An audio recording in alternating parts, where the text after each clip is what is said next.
안녕하세요. 젊을 때는 별 걱정이 없지만 40대, 50대를 지나면 없던 혈압도 생기게 되고 아프지 않던 뒷목도 당기게 되고 한 번씩 반복되는 두통도 생기게 됩니다.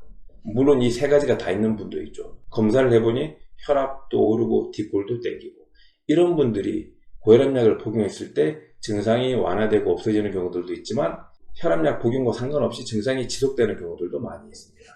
또는 혈압약을 한번 복용하게 되면 평생 먹어야 된다고 그러니 혈압약 복용은 못 하시고 다른 방법을 찾는 경우들도 있죠.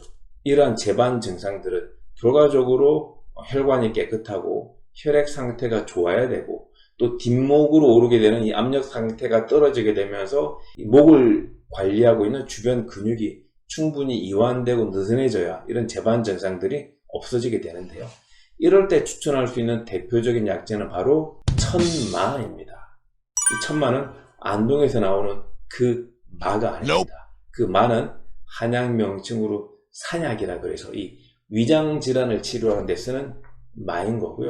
이 천마는 그 마와는 다르게 혈관 질환에 쓰이는 대표적인 약재가 되겠습니다. 오늘 이 천마를 제가 직접 준비를 해봤는데요. 이렇게 두 종류입니다. 왜 두 종류를 준비했느냐? 하나는 중국산, 하나는 한국산입니다. 이 설명드리는 이유는 중국산이 나쁘고 한국산이 좋다라는 뜻은 아닙니다. 사실 약재는 당제라 그래서 중국산이 더 좋은 경우들이 많이 있습니다. 그러나 이제 국내에는 그 좋은 중국산이 아니라 중국에서도 잘 안 먹는 이 하품이 비특이적인 방법으로 국내 유통돼서 시장에서 돌아다니니까 그런 약재들이 문제가 되는 거죠. 한의원에서 쓰는 제대로 된 약재는 정부 허가 하에 유통되기 때문에 안전하고 정확하게 쓰실 수가 있는 겁니다. 그런 이 정품 약재 중에서 두 가지로 오늘 비교를 잠깐 해드릴 텐데요. 먼저 국산 천마를 한번 뜯어볼까요? 이런 형태입니다.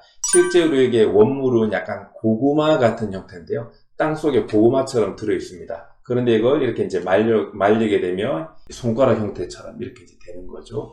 이게 국산 천마는 되게 이렇게 통째로 말린 형태로 유통이 됩니다.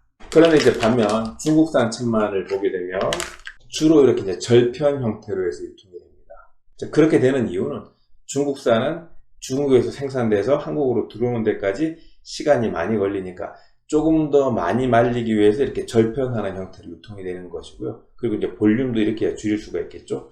국산은 상대적으로 빨리 유통될 수 있기 때문에 이렇게 통째로 유통시키는 경우들이 많이 있는 겁니다.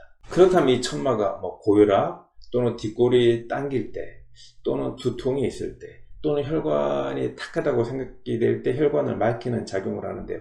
그 이유가 무엇이냐? 이 천마는 일종의 준버섯이라고 할 수 있습니다. 여러가지 나무의 뿌리에서 자라는데요. 이 자체로 광합성을 하지 못합니다. 광합성을 하지 못하는 식물의 특징이 뭘까요? 광합성을 하는 나무로부터 그 광합성의 결과인 에너지, 당분을 뺏어와서 자기 것으로 저장을 해야 되는 거죠. 그런데 천마는 또 버섯류는 아니기 때문에 다른 광합성을 하는 식물로부터 당질을 직접적으로 뺏을 수 있는 능력은 또 없습니다. 그래서 광합성을 하는 큰 나무가 있으면 그 나무의 영양분을 땅속으로 퍼뜨리게 할 수 있는 균류, 그러니까 버섯이 있고 그 버섯 옆에 이 천마가 있는 거죠. 그래서 이 천마 자체는 버섯의 장점과 나무의 장점을 다 가질 수가 있는 거죠. 그런 특이한 형태의 이 천마 속에는 다양한 생리활성 물질들이 아직까지 다 밝혀지지 못한 채로 있는데요. 이런 성분들의 가장 큰 특징은 머리 쪽으로 올라올 수 있는 여러가지 압력, 여러가지 나쁜 물질들을 도로 몸 밑으로 내리는 데 효능이 있기 때문에 압력이 오르면서 어깨목이 뻣뻣해지면서 생기는 두통도 완화시키고 또 그런 증상 와중에 머리가 어지러운 것도 줄여주면서 어깨목 근육이 굳어져 있는 것도 풀어주는 데 특징이 있습니다. 그래서 실제로 뇌졸중을 예방하는 치료적 목적으로도 쓰이고요. 뇌졸중 이후에 뇌졸중 증상을 완화시키는 목적으로도 쓰입니다. 그래서 대표적으로 어떨 때 쓰이느냐?